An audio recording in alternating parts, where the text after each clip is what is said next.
Hello and welcome to another episode of Qué Pasa Hialeah. Hi, my name is Dr. Tony Cruz. I'm the campus president here at the Hialeah campus of Miami-Dade College. And today we have two special guests. Usually we have some guests that are from the community, and now we have two guests that are from our campus and two extraordinary professors. We have Dr. Lamazares and we have Professor Calderin. And the two of them are going to talk about the things that they're doing on campus to engage our students and to make the student experience better. So, first, we'll start out with Dr. Lamazares. Can you tell us a little bit about yourself? Yes, happy to be here, by the way. I've been teaching for a long, long time. I don't even want to say how long. I think is upwards of 30 years. But basically, I am a Hialeah person. I graduated from Hialeah High. When I migrated from Cuba, I lived in Hialeah. And, I think our president, Pumariega, calls herself a Hialeah girl. So I'm going to just go ahead and, just say I'm a Hialeah woman. I don't know if I'm a girl anymore. I began as a student at the North Campus. At the time, Hialeah was a center. So I was a student there, and it was a wonderful experience. And I began tutoring and writing. And that's how I found my calling, that I really wanted to teach for the rest of my life. So after that, I just got all my degrees in various places. And for a while, I went to the University of Central Florida to teach. I taught creative writing there. And then I decided that I wanted to come back to my first love, to the students of this community. So 13 years ago, I came to the Hialeah campus and was fortunate enough to work with Professor Calderin and, with all our faculty. So I love Hialeah. I love the community and I love the campus. Thank you. And I'm Professor Calderin. I was raised in Hialeah. Something I love about our campus is that from our learning resources window, I could see my apartments when I grew up as a kid. So when I regular, like a little nostalgic, when I was on campus, I would be able to look out and see it.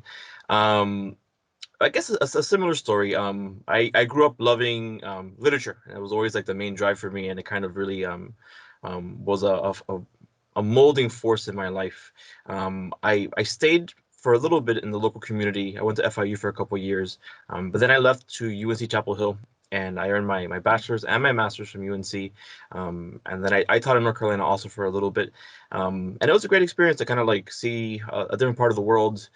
And to bring it back to Hialeah, so I have a deep love for Hialeah. I spent a lot of time in Westland Mall across from the campus as a kid. Effectively, I almost like lived in that mall and the arcade in the mall, and in the bookstores in the mall. I spent a lot of time in those bookstores. So it's really great to be back in the community. It's really great to work on our magazine Cafecultura and our students on the campus, because I feel that I could help them kind of see like the power of literature. And help them grow. That's really my main drive as a professor, is helping them grow. So that's a little bit about me. And again, it's just an honor to work at our campus and a privilege. Well, thank you both for sharing your stories, and they're very important because they just show how people from Hialeah can do great things, right? And both of you are giving back on a daily basis to our students and our community, and we really appreciate that. One of the things that I know that you do, and both of you are extraordinary professors, but in addition to that, I think that you are really great mentors to our students and great examples. And as that, I know that you do teach. Obviously, that's the main thing that you do, but you do other things. So, what are some of the things that you do, each of you do, to engage our students both inside and outside the classroom? Go ahead. Sure. So I think the main thing that I feel that we might contribute, one of the main things that we contribute, is the work on our magazine. So we're both the faculty advisors for a magazine called Cafecultura. It's a publication that we publish it once a year. We spent all year working on collecting student work, poetry, short fiction, visual arts, photography, and then we publish it, and we also send it off for competitions. So like in the classroom, we help them grow with their writing. We teach creative writing in our department. So a lot of our entries for Cafecultura come from our creative writing program. But then also they have meetings, weekly meetings, maybe once or twice a week, depending on when we are in our production cycle, to really bring the magazine to fruition. So those are some of the things that we do with them in and out of the classroom. Great. Yes, I would say inside the classroom, my approach to teaching is just to engage students as much as I can. So in the regular classroom, I would do a lot of group work, a lot of I give points for participating. I just do all of that kind of work, individual conferences also, so that students sit down with me and talk about not only their writing, but their goals. What is it that they're interested in? So I kind of nudge them pretty gently to kind of pursue those interests. And so we have so many clubs on campus. We have, of course, the Cafecultura club and so many others. And, I really encourage students to become involved outside the classroom. Another thing is that we have is the community service, the service learning that we do. And, in the classroom, my students do community hours. And by doing community volunteer work, I think they discover a lot about themselves. Yeah. And so that's another way that we get them to engage in real life and real life problems and solutions. Yes. Well, that's terrific. Those are some great ways to engage our students. We all know that the more a student is engaged inside and outside the classroom, the more successful they will be in their academic career. So we really appreciate that. Cafecultura, right? So Cafecultura, let's talk a little bit more about that. Let's go a little bit deeper. I know that it's a great literary and arts magazine. It has a lot of accolades that it has gotten in several years now.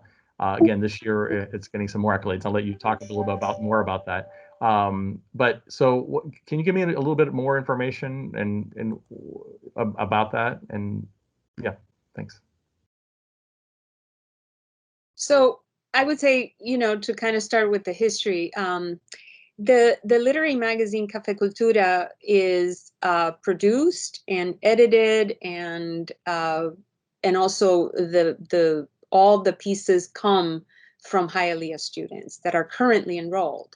So it is a terrific way for students to express their creativity on campus, and also to hone their editing skills, their writing skills, and their leadership skills. Because they get to be editors in chief, they get to run the meetings, as Professor Calderin was explaining.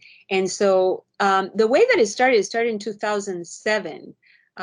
Professor Calderin and I were trying to remember the whole history. It started out with a little sort of saddle stitch, like a little notebook that had a big picture of a cafecito, a cup of cafecito. And the name Cafecultura was around as part of poetry readings and literary events on campus, and the students wanted to keep it as the name of their magazine.